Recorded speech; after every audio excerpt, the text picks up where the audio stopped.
हाय दोस्तों, मैं राहुल। अपनों के साथ वक्त का पता नहीं चलता, बस अपनों का पता चलता है वक्त के साथ।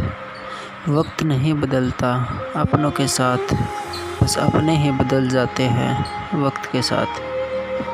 दोस्तों, आई लव यू बोलना कितना आसान है, लेकिन निभाना जिसे कहते हैं वह कुछ ही लोगों को आता है। दोस्तों, आपसे फिर से रिक्वेस्ट है कि अगर आपने मेरे चैनल को सब्सक्राइब नहीं किया है तो आप मेरे चैनल को सब्सक्राइब कीजिए, लाइक कीजिए, कमेंट कीजिए। अगर कोई हो दर्द दिल तो आप उसे शेयर कीजिए। चलो अपनी स्टोरी स्टार्ट करते हैं। मैं हमेशा अपने पास वाली गली में किसी दुकान पर बैठा रहता था। दुकानदार भी कहता था कि तुम सुबह से शाम तक मेरे दुकान के आगे बैठे रहते हो, क्या बात है? घर वालों से परेशान हो या कोई और बात है? मैं हमेशा मुस्कुराकर बस यही कहता, नहीं, घर वाले मुझसे बहुत प्यार करते हैं। एक लड़की रोज़ अपने घर की छत पर कपड़े सुखाने आती थी और फ्री टाइम में भी वह छत पर ऐसे ही आ जाती थी। मुझे वह पहली नज़र से ही अच्छी लगने लगी, तो मैं उसे देखने के लिए दुकान के बाहर बैठा रहता था। कुछ दिनों के बाद वह लड़की उस दुकान पे सामान लेने आई थी जिस दुकान पर मैं बैठा रहता था। पूरे दिन उसे देखता रहता था। उस लड़की ने मुझसे पूछा कि तुम्हारी क्या परेशानी है, तुम मुझे रोज़ यहाँ से देखते रहते हो, आखिर तुम्हें मुझसे चाहिए क्या? यह मौका मैं गंवाना नहीं चाहता था और तुरंत बोला कि तुम मुझे बहुत अच्छी लगती हो और मैं तुमसे बात करना चाहता हूँ। तो कम से कम मेरी दोस्त ही बन सकती हो, प्लीज़। लड़की मुस्कुराकर चली जाती है। लड़की कुछ दिनों बाद फिर उसी दुकान पर आती है और मुझे अपने नंबर दे जाती है और कहती है कि तुम मुझे पसंद हो। इतना कहते ही मैं बहुत खुश हो जाता हूँ और हम दोनों में काफ़ी दिनों तक बात होती है और लगता है जैसे हम कभी भी जुदा नहीं होंगे। हम दोनों प्यार की कसमें खाने लगे थे और वादे न तोड़ने और साथ निभाने की बात किया करते थे। मैं बहुत ही सीरियस हो गया और उस लड़की की सारी बातें मानने लग गया था। फिर वो बार मुझसे होटल, शॉपिंग और बाहर घूमने जाने की बात करती है और कुछ कीमती सामान मंगवाती है। मेरी इतनी हैसियत नहीं थी कि मैं उसे बाहर घूमने ले जाऊं या कुछ कीमती सामान ला के दूं, लेकिन फिर भी मैं उसकी तमन्नाओं को पूरा करने के लिए जैसा भी हो, जितना भी हो, मैं उसके लिए करता।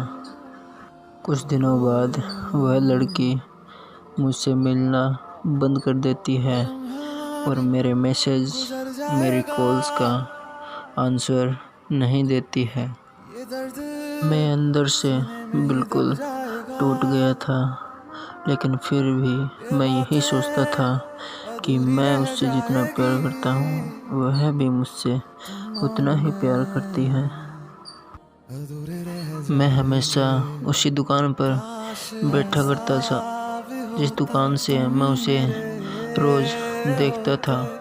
एक दिन अचानक वह दुकान पर आती है और मुझे इग्नोर करके वापस चली जाती है।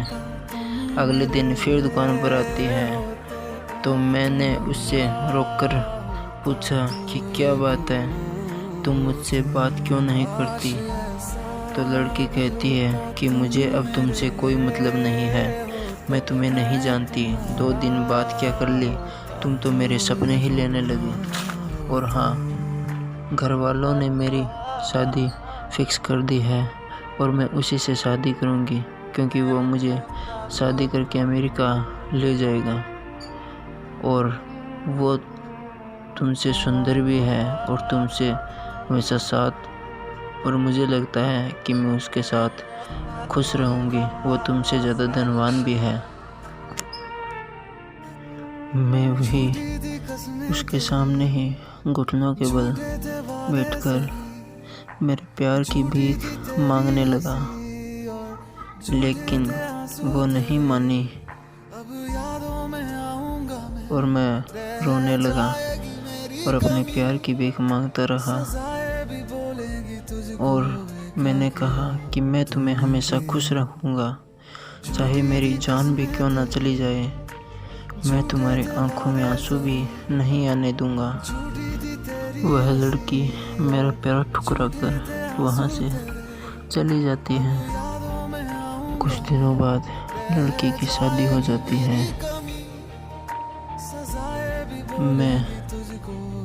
मेरी जरा सी भी हिम्मत नहीं हुई कि मैं कुछ करूं या उससे मिलूं, क्योंकि लड़की ने खुद मेरे प्यार को ठुकराया था।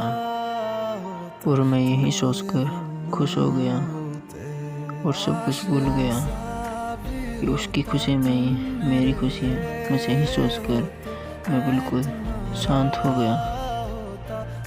शादी होने के बाद वह लड़की के साथ अमेरिका चली जाती है, लेकिन मैं यहाँ तड़पता रहा उसकी याद में और बस यही सोचता रहा कि वो खुश तो है ना। करीब 2 साल बाद वह लड़की अमेरिका से वापस अपने गांव आई तो मुझे पता लगा, तो मैं बहुत ही खुश हुआ और सोचा कि बस एक झलक उसकी दिख जाए। और मैं उसके सामने भी नहीं आना चाहता था, सोचता था कि कहीं उसे बुरा न लग जाए, इसलिए मैं उसे रोज़ छुपकर देखता था। एक दिन अचानक उसका एक्सीडेंट हो जाता है और वह बुरी तरह से घायल और बहुत अंदरूनी चोट आ जाती है, बहुत ही गहरी चोट आ जाती है। लड़की के दिल के अंदर से एक लोहे की रोड चली जाती है। डॉक्टर्स कहते हैं कि लड़की की जान सिर्फ हार्ट ट्रांसप्लांट से ही बच सकती है और किसी जिंदा इंसान का हृदय की आवश्यकता है, नहीं तो लड़की को भगवान भी नहीं बचा सकता।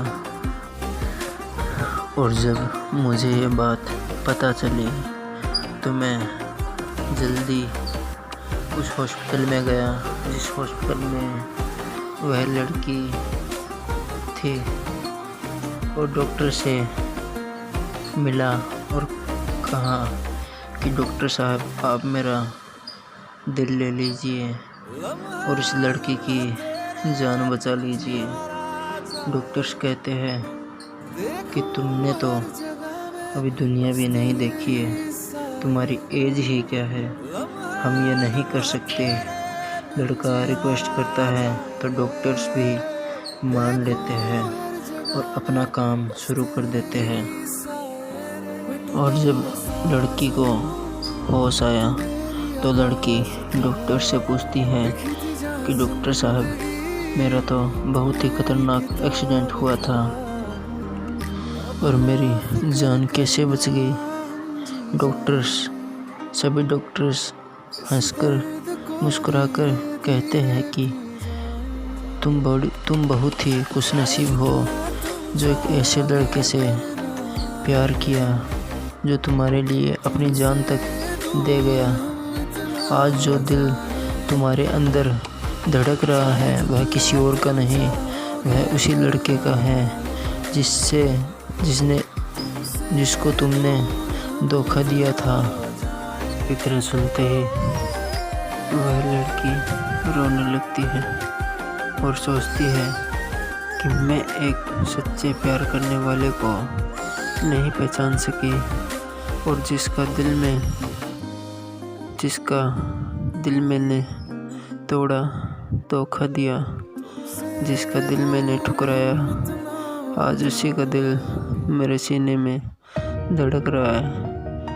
लड़की उस बोझ को सहन नहीं कर पा रही थी, लेकिन उसने अपने शरीर को भी बिल्कुल भी नहीं, कुछ भी नहीं नुकसान पहुंचाया, क्योंकि उसके शरीर में उसी लड़के का दिल धड़क रहा था और वह कभी भी उसे तोड़ना नहीं चाहती थी। दोस्तों, ये थी मेरी स्टोरी, लेकिन मेरी एक लाइन ध्यान से सुनिएगा। बहुत लोगों को यह ज़िंदगी समझ में नहीं आती है और अच्छे और बुरे लोगों में पहचान करने में मात खा जाते हैं, लेकिन जब समझ में आती है तो बहुत देर हो गई होती है। धन्यवाद। सब्सक्राइब कीजिए please. Stay home, stay safe. Thanks for watching.